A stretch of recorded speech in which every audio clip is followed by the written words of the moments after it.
CNN Chile y 3xI presentan Pares Impares.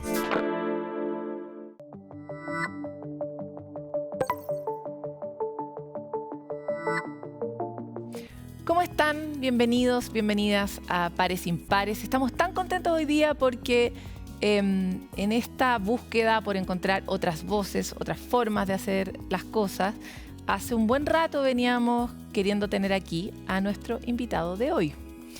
El objetivo es hablar desde la espiritualidad y desde la fe sobre esas cosas que a veces hemos dejado abajo en nuestra vida cotidiana, que de hecho no practicamos ni de manera muy espiritual, ni tampoco mostrando los valores principales de la fe que promulguemos.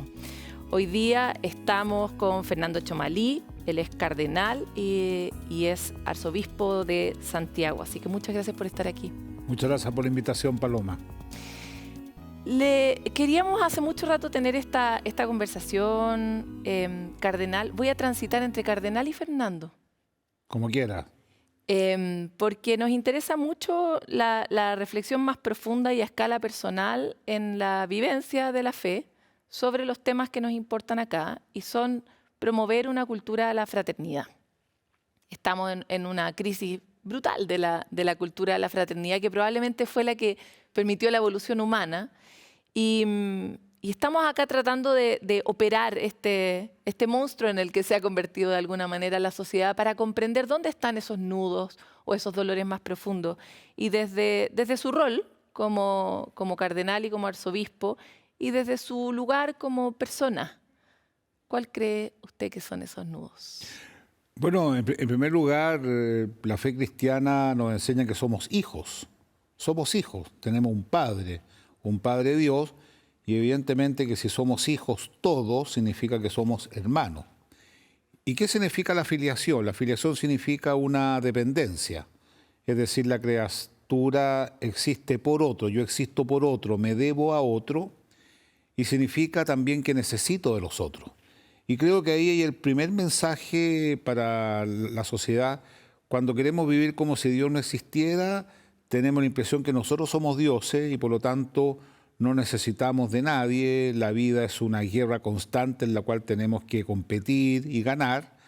Convertimos la sociedad en una verdadera pista atlética donde todos compiten y donde mucha gente hace trampa, que ese es un tema que en Chile nos ha dolido mucho. Y nosotros hablamos de fraternidad, donde en vez de una pista estamos invitando a una mesa, donde todos tienen espacio, especialmente los más necesitados. Entonces, el concepto de fraternidad para nosotros no es un concepto abstracto, es un concepto que parte de que somos hijos de Dios y por lo tanto hermanos en todo, y que nos vincula un mismo Padre. Y creo que esa es la primera cohesión social.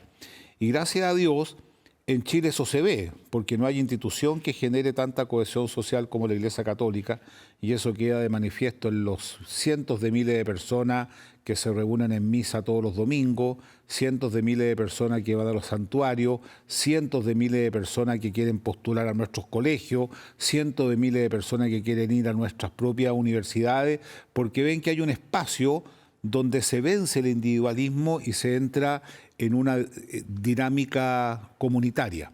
Por eso que aquellas personas que quieren hacer como que si Dios no existiera, como si la iglesia no existiera, y siempre tratan de tirarnos para el lado, cada vez la gente se está dando cuenta más que por lo que decimos, por nuestra antropología de la filiación, por nuestra antropología de la fraternidad, tenemos mucho que decir a la sociedad. Fernando, para usted debe haber sido difícil haber llegado a este lugar en un momento de tanta crisis de la fe, porque efectivamente en muchos lugares de colegios católicos, universidades católicas, en la iglesia, en la pastoral, etcétera, uno vive muchos de estos valores, pero también no vive esos valores.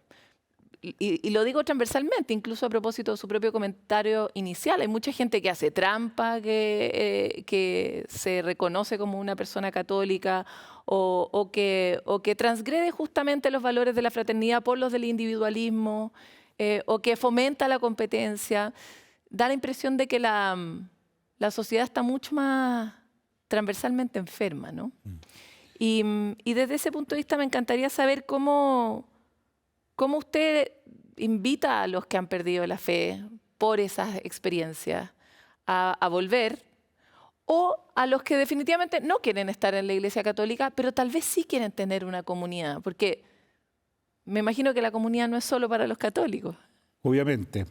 Bueno, ahí hay hartas cosas que decir. Yo creo que uno de los graves dramas de la sociedad actual es que las personas no se sienten queridas, no se sienten amadas, no se sienten respetadas, no se sienten tratadas como corresponde.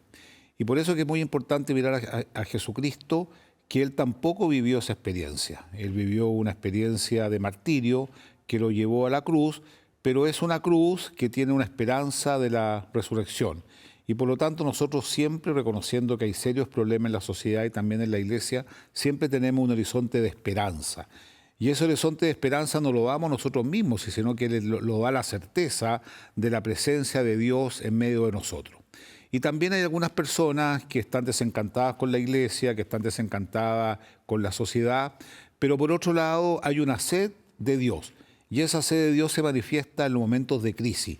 Yo he conocido mucha gente que vive como si Dios no existiera, tiene crítica en general, pero en los momentos donde la única respuesta que tienen frente a su drama es Dios, vuelven y reconocen en la iglesia que hace una labor espléndida en la sociedad como un lugar de acogida, como un lugar de apoyo, como un lugar de esperanza. De hecho, nosotros trabajamos con la gente más pobre de la sociedad. Nosotros somos responsables de muchas personas que están en situación de calle, somos responsables de muchos adultos mayores abandonados, que están postrados, somos responsables de mucha gente que pasa situaciones complejas. La gran mayoría de nuestros colegios están en los sectores periféricos.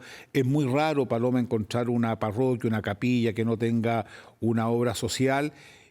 Y el tema es que cuando una persona trata la fe como una ideología, no tiene en cuenta esa realidad en la cual uno puede participar. Cuando uno se entrega a los demás, cuando se entrega a causas justas, como lo hace 3xI por los demás. Yo he estado muy cerca de ellos y los veo involucrados en los grandes temas sociales, en los grandes temas de discapacidad, de la cárcel, etcétera. Estamos diciendo que hay un corazón que evidentemente para nosotros desde la fe es lo que late en el corazón humano de solidaridad. Entonces, bueno, y por otro lado yo hago distinciones porque una cosa es la iglesia como un ente abstracto y otra cosa es la vida real. Yo por lo menos me siento bien querido, me siento bien valorado. La gente me pide servicios, sacramentos, pastorales. Los párrocos son muy queridos en sus lugares, están en los lugares en todas partes, son muy transversales y por lo tanto yo creo que nosotros somos un aporte para la sociedad, sobre todo para aquellas personas que solamente tienen a Dios como su último refugio y que de hecho lo es. De hecho, es impresionante cómo la fe, la doctrina católica es capaz de responder a preguntas muy profundas. No responde preguntas respecto si vamos a consumir esto otro. Vamos a responder preguntas frente a cuando una persona está muerta. ¿Tiene sentido? ¿Podemos encontrar algún sentido a la muerte? ¿Tiene algún sentido el sufrimiento? ¿Podemos pensar en una sociedad más justa? ¿De qué manera la antropología cristiana, la dignidad del ser humano que promueve la fe cristiana, en el sentido de que la vida somos imagen y semejanza de Dios y tenemos una vida hecha para servir? Yo creo que son elementos muy fundamentales que cohesionan mucho la sociedad. Por lo tanto, yo al menos sigo en esta tarea pastoral porque tengo el convencimiento de que es una gran propuesta a la sociedad actual, una gran propuesta. Aunque uno no sea católico. Aunque uno no sea católico, nada contracorriente, y me parece que ese es el desafío, especialmente en los jóvenes. Se hace muy difícil hoy día intentar explicar a los jóvenes eso, pero por otro lado somos capaces de juntar muchos jóvenes en nuestros lugares educativos, cuando vamos a la peregrinación de Teresita de los Andes, el encuentro de solidaridad. Tuvimos un encuentro en La Serena, donde juntamos 5.000 jóvenes de todo Chile, y hermoso, cantamos, Claro, rezamos. es que es distinto escuchar una cosa como desde la lógica más cognitiva que vivir una experiencia de Claro. solidaridad y de hermandad. Y por eso también insistía tanto en el punto de cuál es la invitación de la iglesia para la gente que no es de la iglesia y que tal vez no quiere ser católica, pero sí quiere a la comunidad. Y lo pregunto en particular porque estamos necesitando tender puentes entre esos puntos donde la gente sí se reúne y se reúne por propósitos comunes que son, por ejemplo, generar una cultura de la solidaridad. Hay organizaciones que son efectivamente religiosas y muchas que no lo son, pero que comparten ese propósito. Entonces me encantaría saber cómo es su reflexión en su rol y como persona de cómo tender esos puentes hacia otros lugares para que esta masa se vuelva relevante y pueda cambiar la cultura, que es algo que usted mismo ha propuesto tantas veces. Evidente. Mira, todo lo que sea bueno, todo lo que sea verdadero, todo lo que sea positivo, todo lo que se haga sin violencia, todo lo que se haga sin violencia, sin lugar a duda va a ser apoyado, etcétera. Pero hay que decir algo, los católicos no somos, por así decirlo, la comunidad de los buenos, lejos de eso. Somos la comunidad de los que necesitamos de Dios. Somos la comunidad de los que nos arrodillamos delante de Dios y le pedimos perdón, de los que queremos comenzar, que reconocemos que hay otro Dios que nos puede ayudar. Hay una imagen ahí muy distorsionada. De hecho, ahí me gusta mucho el Papa Francisco, cuando le preguntaron una vez, ¿y quién es usted? Y él dio una respuesta que a mí me deja helado, pero con la cual yo me identifico totalmente. Dice, piensa un poco y dice, yo soy un pobre desgraciado, el Papa, un pobre desgraciado que encontré la misericordia de Dios. Esa es la actitud que hay que tener en la vida frente a mucha soberbia, donde separamos a los buenos de los malos, etc.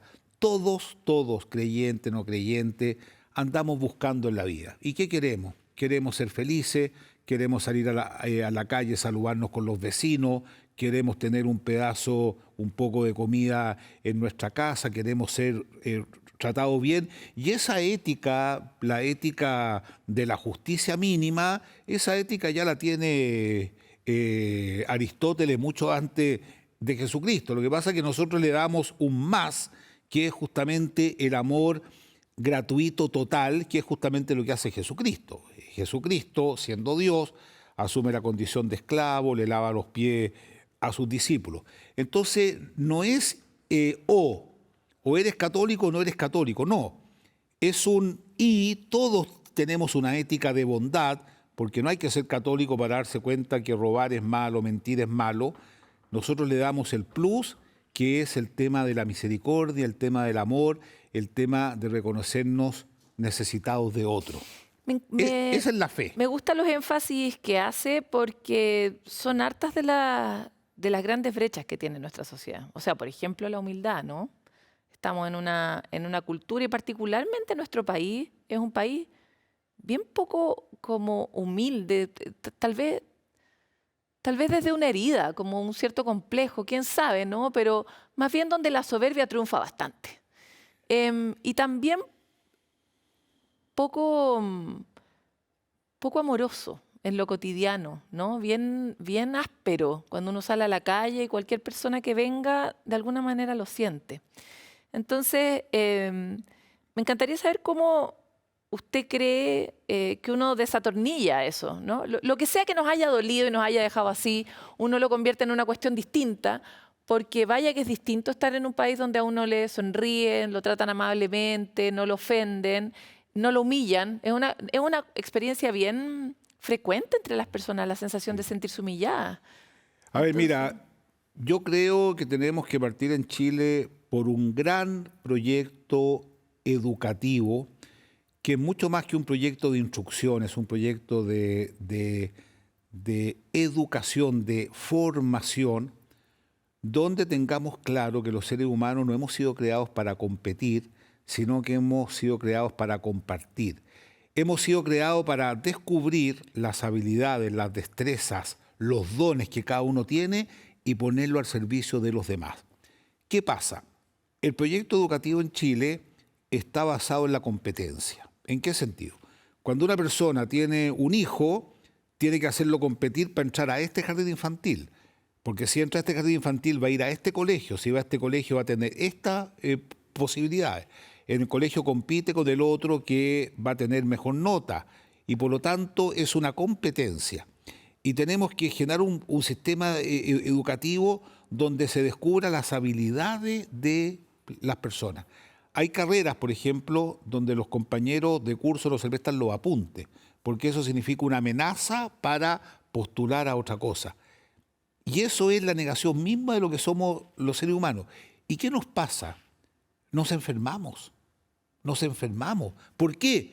Porque nuestro anhelo más profundo es amar, vivir reconciliado con el otro. Y para eso hay que repensar, por ejemplo, las expectativas. A veces se nos ponen expectativas que son únicas y exclusivamente materiales, de cosas en primer lugar que no necesitamos.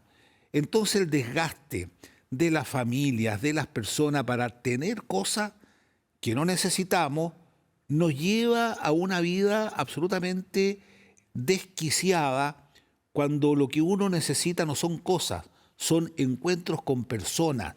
Y esos encuentros personas no se dan. Yo he estado en reuniones donde lo único que se ha hecho, comidas, qué sé yo, es hablar de cosas, de viajes, de esto, otro, etcétera, etcétera. Y yo digo, detrás de estas personas no hablan de sí mismos, de lo que les pasa, de sus dolores, de su alegría. Incluso muchas veces manifestar tristeza puede ser considerado casi como una amenaza respecto a la propia vida, cuando somos débiles, somos necesitados de alguien que nos acoja, y eso está muy ausente. Los jóvenes, por ejemplo, son muy valiosos en Chile. Yo hice un estudio sobre los jóvenes. Quieren trabajar, quieren estudiar, quieren casarse, quieren participar, pero no pueden porque las condiciones que se dan en general les impide lograr eso, las dificultades para se quejan tener hijos. Hay mucha gente que dice, yo no quiero tener hijos porque no sé qué va a pasar con ellos en el futuro. Eso es un fracaso de la sociedad. No hemos sido capaces de generarles un mundo donde vean la vida como una bendición, como una alegría. Pero hay algo más que me parece muy complicado, que hay una desesperanza frente al futuro. Y nosotros lo que hacemos somos portadores de esperanza, porque le decimos a la gente, mira, tú no necesitas cosas, tú necesitas amar y ser amado, necesitas tener un trabajo que te permita sacar tus habilidades, tus destrezas, que no sea una mera mercancía. Hay gente que se siente una mercancía en el trabajo, que no tiene espacio donde puede incluso mostrar su propia debilidad. Uno puede estar triste, uno se puede equivocar, uno puede cometer errores, pero también necesitamos la capacidad en la sociedad de perdonarnos. Y yo creo que esa palabra en Chile está muy ausente. La palabra perdón, la palabra misericordia, la palabra recomenzar, y creo que eso se aplica para uno mismo, se aplica para los matrimonios y se aplica también para la vida social. Pareciera ser que andamos siempre compitiendo, siempre pelando, siempre compitiendo, criticando, y eso no genera la sociedad que queremos. Eso es lo que yo pienso. Fernando, usted fue criado probablemente en un mundo bien parecido al mundo en el que fui criada yo, donde esos eran los valores que se nos enseñaron de alguna manera.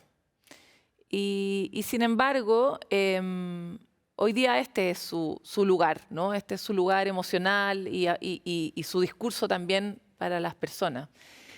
¿Qué hace usted cuando va? Yo sé que usted se junta con los empresarios, con los políticos y trata de llevarlos a ciertas conversaciones comunes. ¿Qué hace usted cuando dice esto para no sentirse como el señor loco de la mesa? ¿Y cómo hace para que, o tal vez no lo logra, pero para lograr generar un cambio en las personas? Bueno, mi experiencia... ¿Cree que lo logra? Porque peleemos un poco. ¿Cree que lo logra? No, mira, mi experiencia es que quieren volver a juntarse conmigo. Esa es mi experiencia. Ya, pero tal vez usted es un encanto. No sé, yo no sé si es un encanto, pero ellos quieren volver a juntarse conmigo porque ven que hay un discurso que es muy válido y que es muy necesario. De hecho, tuve un encuentro hace poco y el lema era qué sociedad le vamos a dejar a las futuras generaciones. Y eso hay que mirarlo muy en serio. Y lo otro, empezar a valorar lo que uno hace pensando en el futuro de los demás. Estamos muy impregnados por un gran individualismo y todos podemos hacer algo. Otra cosa que quiero decir, hay una caricatura de los empresarios que a mí no me gusta, porque los conozco y los valoro, que lo único que les interesa es ganar plata. Yo no he visto eso. Evidentemente que es importante que haya números azules, pero yo veo muchas empresas involucradas en el ámbito educativo, no voy a dar los nombres. Veo muchas empresas que hacen aporte a las propias universidades para que mejoren los niveles de vida. Veo muchos empresarios que les interesa la cosa pública y lo otro que dan trabajo, y creo que hay un ambiente propicio. De hecho, el último estudio que hizo la Universidad Católica de Bicentenario, este conflicto obrero-empresario poco a poco ha ido mejorando, lo cual es muy importante. Incluso es muy interesante ver que hoy día los grandes temas tienen que ver con otras cosas. Y también ha visto, espérese, es que yo le pregunté por los empresarios y por los políticos. ¿También ha visto políticos bien intencionados? O sea, quiero que hablemos de eso, porque en el fondo yo le estoy preguntando por la élite. Yo le estoy preguntando por los empresarios, le estoy preguntando por los políticos y le estoy preguntando si este discurso de la solidaridad, de la compasión, de la humildad, permea o no permea, o usted se siente literalmente predicando en el desierto.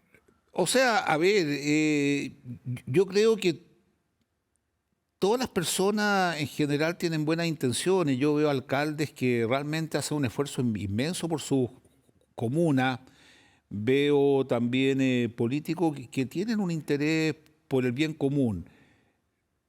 Lo que pasa, pienso yo, creo yo, que a veces los diagnósticos para solucionar los problemas yo veo que son pobres. Yo pienso que estamos pasando una policrisis muy profunda que al final nos lleva a preguntarnos por lo que significa ser un ser humano. Por ejemplo, el tema migración, el tema del pueblo mapuche. La pregunta de fondo es: ¿qué significa ser un ser humano? ¿Qué significa ser una persona que tiene que dejar un país para venir acá? ¿Qué significa una persona que se ha sentido discriminada toda su vida, incluso en su propio territorio? Y esa pregunta a veces no nos las queremos hacer, pero hay que hacerla. Entonces, a veces, cuando las personas creen que los problemas se resuelven con más dinero, con menos dinero, eso no es cierto. Se resuelve con cómo, con esta política pública de cualquier ámbito, vamos a relevar la dignidad del ser humano para que las personas sean más. Y ahí yo creo que hay un pragmatismo, un tecnicismo que no ha ayudado a comprender de fondo los graves temas. O sea, yo creo que el tema es diagnóstico. Ahora, por otro lado, yo tampoco tengo un diagnóstico muy acabado. No, me encantaría, o sea, a mí me encantaría saber lo que pasa, me encantaría saber el impacto. A mí lo que me importa es saber lo que usted piensa, más que lo que pasa, porque ¿quién sabe todo lo que pasa, no? Es que uno piensa a partir de lo que ve, o sea, yo no puedo pensar a partir de la nada, yo pienso a partir de lo que ve. Me encantaría, por ejemplo, saber, para pensar cómo reencantar a los jóvenes, qué impacto han tenido las redes en los jóvenes. No tenemos idea. Recién ahora han salido una película que trata de abordar.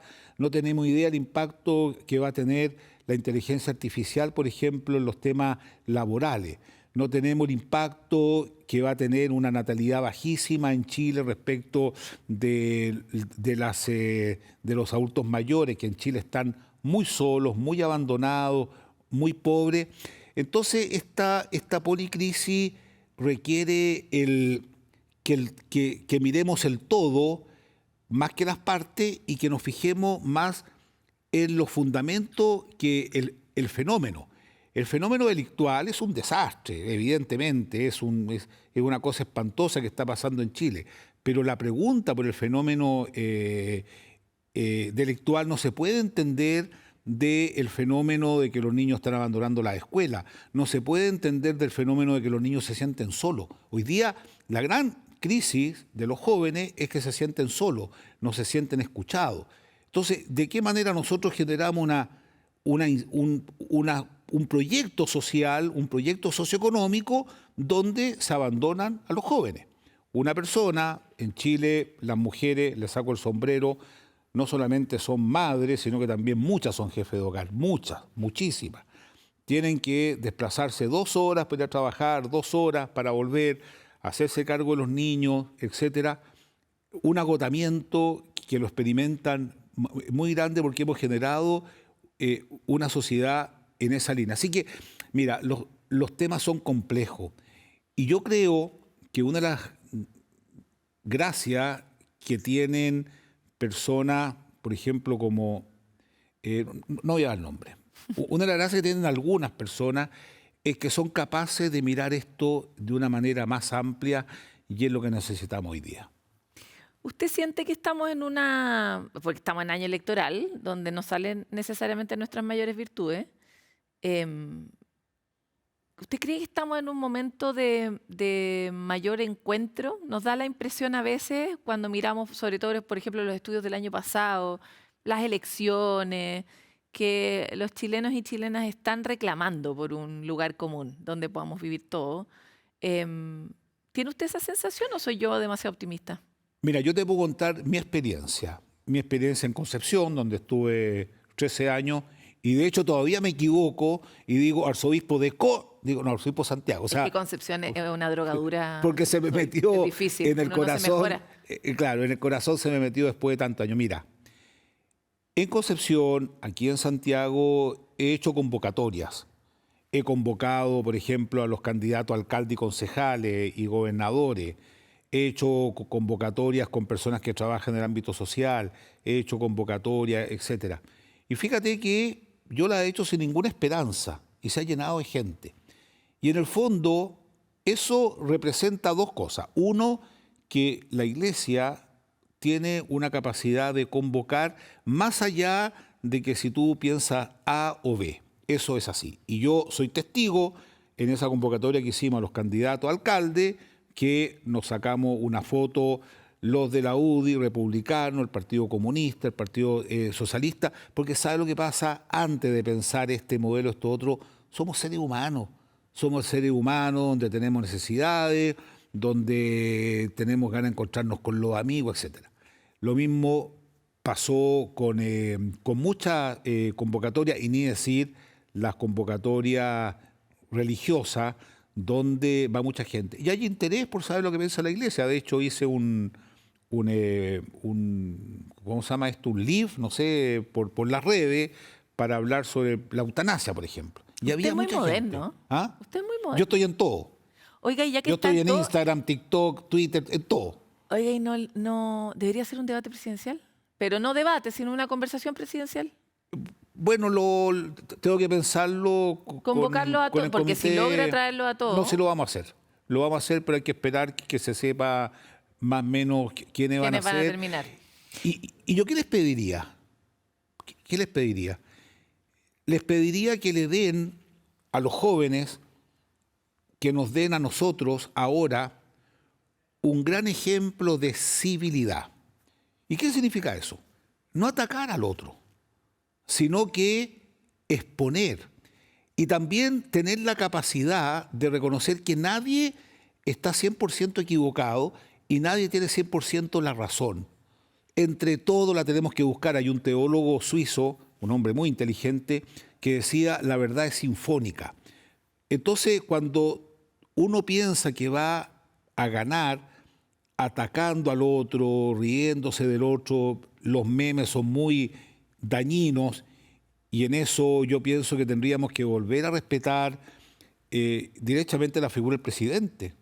El presidente de la República, uno podrá estar de acuerdo lo que piensa, lo que no piensa, etcétera, pero la figura merece en el fondo respeto, y eso a veces no ha pasado. Yo no estoy a favor de eso. Yo creo que eso nos denigra. Nos denigra también no cuidar lo comunitario. ¿Ah? Por ejemplo, a mí me da mucha pena cuando veo las calles rayadas, los semáforos que lo han roto, los paraderos de buses.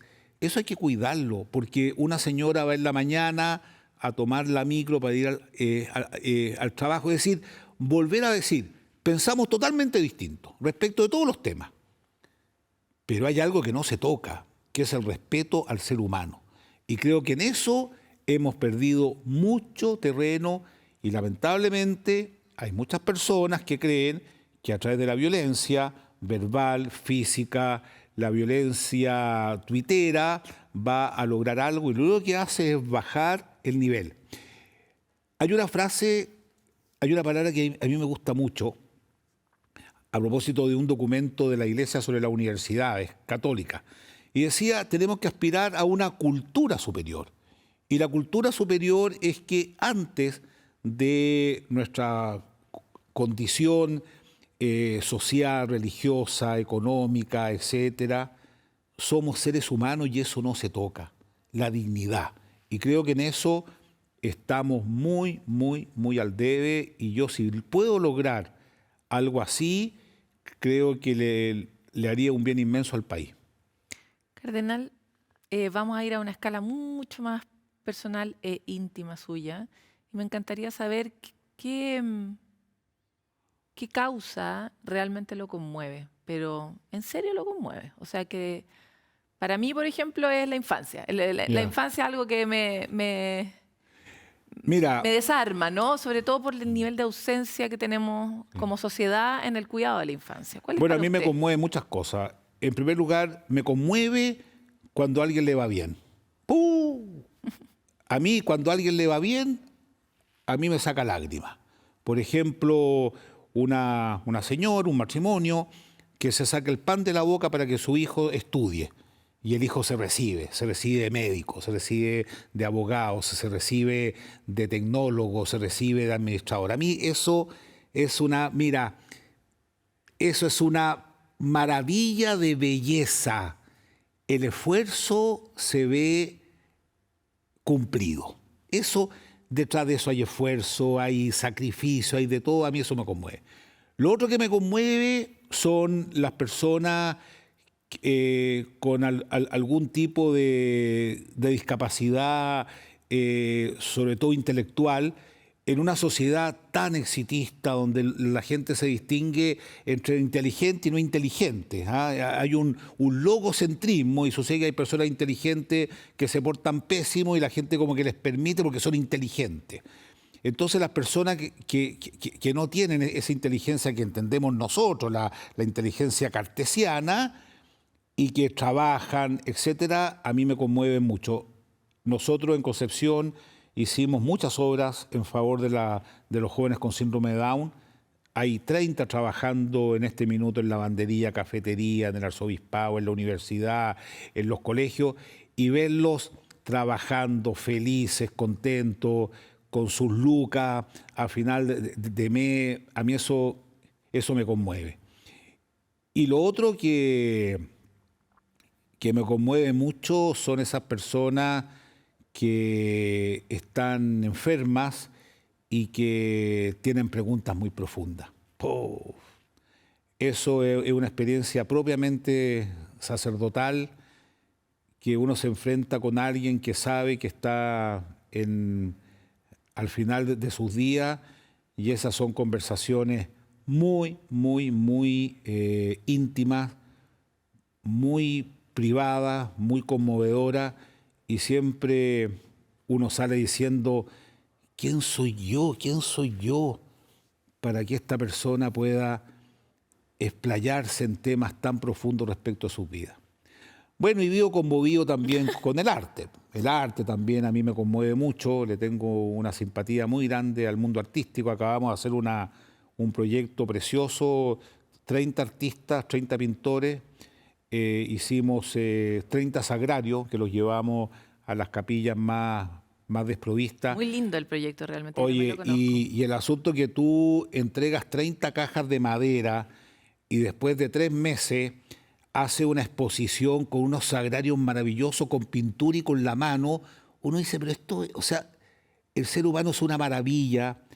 Cuando tú lo impulsas, esas cosas me emocionan. Y lo que me carga es la envidia, los pelambres, los cagüines, el chaqueteo, esas cosas a mí realmente me bajonean mucho porque nos hacen perder mucho tiempo precioso. Las calumnias, los malos entendidos, hacen perder un tiempo precioso para dedicarnos a embellecer el mundo. Para cerrar, cardenal, quisiera no apelar, no vamos a apelar acá, sino que vamos a decir claramente a los candidatos a la presidencia. ¿Qué mensaje les daría a ustedes en este año tan importante, a ver si tenemos un Chile diferente a la vuelta a la esquina? Bueno, en primer lugar, yo los felicito, en serio. Yo los felicito que tengan la valentía, el coraje de embarcarse en un proyecto tan significativo, porque de hecho se han ganado ese lugar y yo los felicito por eso y los animo a que perseveren. Y también les propongo que cada acto, cada acción, cada palabra, cada gesto sea una oda a la dignidad del ser humano, una oda al valor del diálogo, una oda a la búsqueda sincera de la verdad. Si logramos eso, vamos a tener en estas elecciones una clase magistral de educación cívica, una clase magistral de humanidad y también de caridad, porque no te olvides que de todas las actividades humanas, según Santo Tomás, un genio, la política es la más alta porque es la que busca el bien común.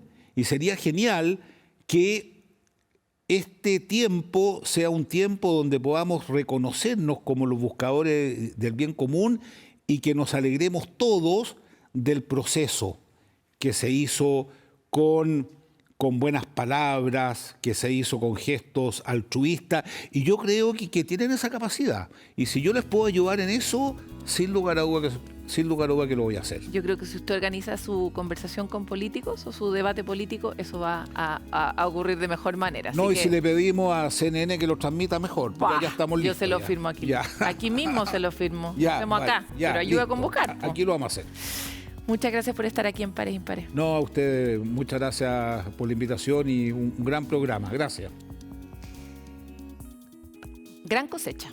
Hoy día tenemos eventualmente un encuentro entre los candidatos políticos aquí, conducido por el cardenal mismo, y también una buena conversación para personas católicas y no católicas, que todos andamos buscando un lugar común al que pertenecer, una comunidad donde nos sintamos abrigados y donde no todo sea tan adverso, ¿no?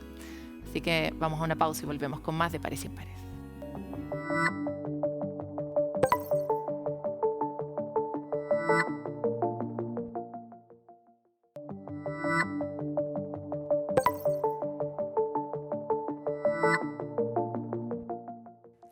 Ya lo decía el cardenal en nuestra entrevista, y el problema enorme de comprender el mundo desde el individualismo.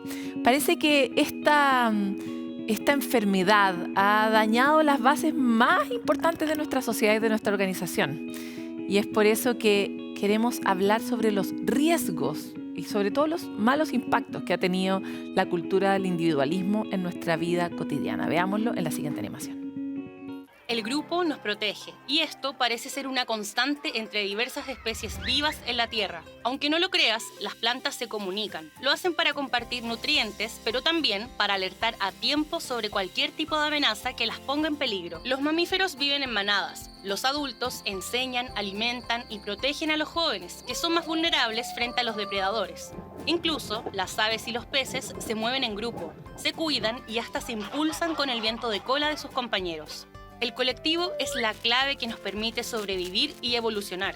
Sin embargo, los humanos en nuestro desarrollo moderno hemos incorporado ingredientes que podrían ser el origen de nuestra destrucción. El individualismo y la soledad son dos tumores silenciosos que están desarticulando nuestra vida en común, al punto de que, por ejemplo, en Japón ya existe el Ministerio de la Soledad para hacer frente a sus impactos en la salud mental de las personas y la cohesión social. La soledad y el individualismo son el inicio de una cadena que solo empeora. Pronto aparece la agresividad y la sensación de miedo, porque no fuimos creados para estar solos y nos cuesta cada vez más entendernos y confiar en el otro. Un estudio realizado por CADEM indica que la generación actual de jóvenes tiene altos niveles de individualismo y la tecnología en la sociedad digital ha sido un agravante para ampliar sus consecuencias. Por eso, ante las señales de alerta, ¿qué puedes hacer tú para recuperar o reconstruir tu manada y mantener nuestra fuerza evolutiva? Tal vez una planta o un elefante podrían tener la respuesta. La política, con las malas prácticas, se ha convertido casi en un sinónimo de algo malo, de algo que no queremos. Lo decimos incluso como una manera de castigar, como tú pareces un político, como si fuera una ofensa. Y sin embargo, es la herramienta que tenemos para poder ponernos de acuerdo en hacia dónde queremos llevar nuestro futuro común. Los líderes políticos pueden ser una luz del bien común, una luz que represente los intereses colectivos y que además lo promuevan y lo logren. Por eso ha llegado a Chile una escuela de líderes políticos, para ver si recobramos ese sentido más profundo de la política y que ellos mismos puedan desarrollar habilidades para estos nuevos tiempos que son complejos y que les permitan cambiar la mirada sobre este sector y actuar, generar impactos reales en la ciudadanía que tanto los necesita. Revisemos esta iniciativa en la nota de Francisco Verdejo.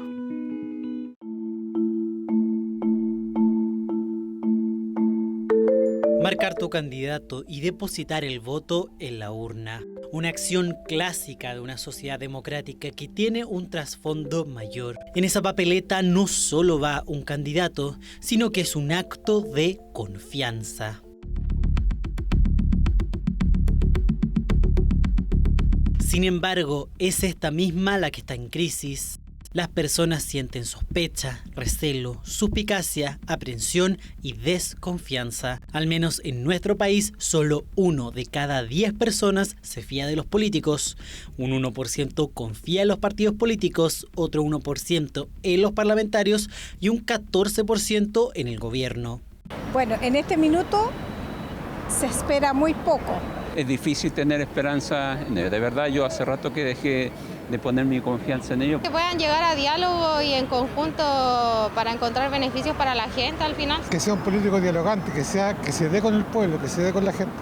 Aún así, la mayoría de los chilenos cree que la democracia es el mejor sistema de gobierno y más de la mitad considera que los partidos políticos son indispensables para vivir bajo este sistema. La ciudadanía tiene una demanda, ¿cierto?, porque la política sea capaz de construir soluciones, sea capaz de producir respuestas. Los problemas que vemos, las situaciones que vivimos, dan cuenta que necesitamos de instituciones. Uno dice, yo no me la puedo solo, tengo que trabajar con otro, tengo que ser parte, ¿cierto?, de una institucionalidad. Es ahí donde nace Más para Chile, una escuela de liderazgo político y democrático que busca preparar a candidatos políticos eficaces con capacidad de diálogo y con el objetivo de llegar a acuerdos. Su gran oportunidad son las elecciones presidenciales y parlamentarias de este año. Bueno, la verdad que una de las cosas que más le cuesta a la política es justamente cómo uno trabaja con alguien que piensa distinto a uno. Y lo que justamente estamos buscando nosotros es preparar de manera plural a personas que piensan distinto en un camino común. Ayudarle a la política a alimentarse de nuevos liderazgos, de buenos liderazgos, de gente preparada, ¿cierto?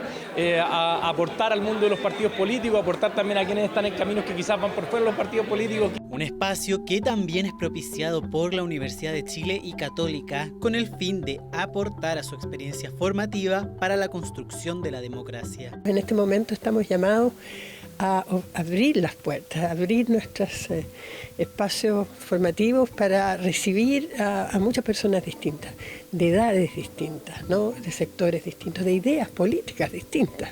La sociedad no ha llegado donde está simplemente por casualidad, es un proceso evolutivo que ha llegado a un cierto equilibrio. Eso no quiere decir que no se pueda modernizar, cambiar, innovar. Serán 100 los seleccionados que durante 3 meses se formarán de manera práctica en encuentros presenciales y virtuales en temas como liderazgo ético, la confección de una campaña política, además de la acción y la gestión. Normalmente las escuelas de liderazgo en la política están asociadas a sectores y por lo tanto cada uno seguimos fragmentando. Acá un grupo de gente va a humanear juntos en una formación que cuando después lleguen a los cargos de representación política van a haber relaciones, manteniendo los puntos de vista diferentes, que haya menos polarización entre ellos. Una iniciativa que ha pasado por 7 países de Latinoamérica que ha capacitado a 4.300 personas en total, de las cuales 570 han sido electas en cargos de elección popular y 700 que actualmente trabajan en el servicio público de sus respectivos países, escuela que partió desde un diagnóstico común en el continente, la falta de confianza. Los políticos tienen mucho poder sobre todo qué va a pasar en nuestras vidas. Si no confiamos en las personas que están como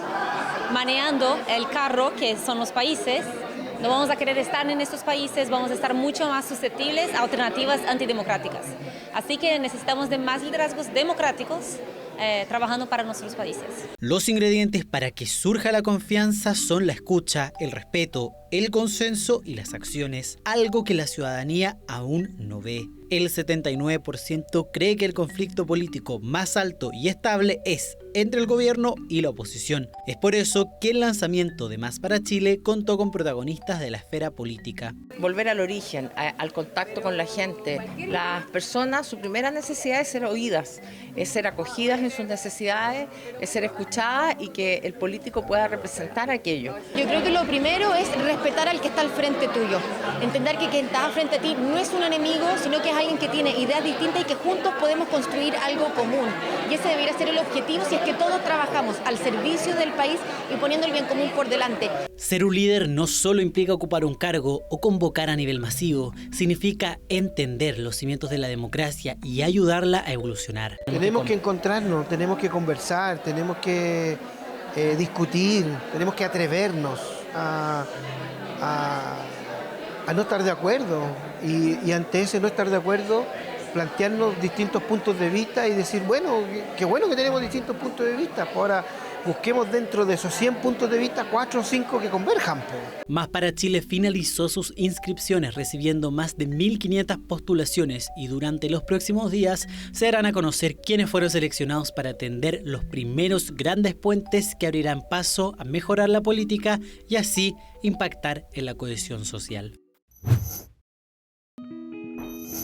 Hasta aquí llega nuestro capítulo de hoy de Pares Impares. Como ven, estamos visitando todos los mundos, el mundo espiritual, el mundo de las comunidades, de las organizaciones, que están de alguna forma tratando de cumplir con una agenda colectiva, que es la de tener un lugar colectivo donde todos nos sintamos que somos bienvenidos y que tenemos un futuro común. Esa tarea, sentir que podemos tener un futuro colectivo que puede ser bueno, parece ser algo que está a la base de lo que necesitamos recuperar. Una esperanza en que el mañana sí va a ser mejor y que de esa manera las personas sientan que aquí en Chile uno puede tener hijos y estar a salvo, uno puede envejecer y estar a salvo, uno puede tener una vida digna que le dé lo necesario para que la familia prospere, que no es ni más ni menos que el sueño de todos nosotros. Nos vamos de este capítulo, pero nos encontramos siempre a través de todas nuestras redes, las de CNN Chile y las de 3xI, y seguro en el siguiente capítulo de Pares Impares.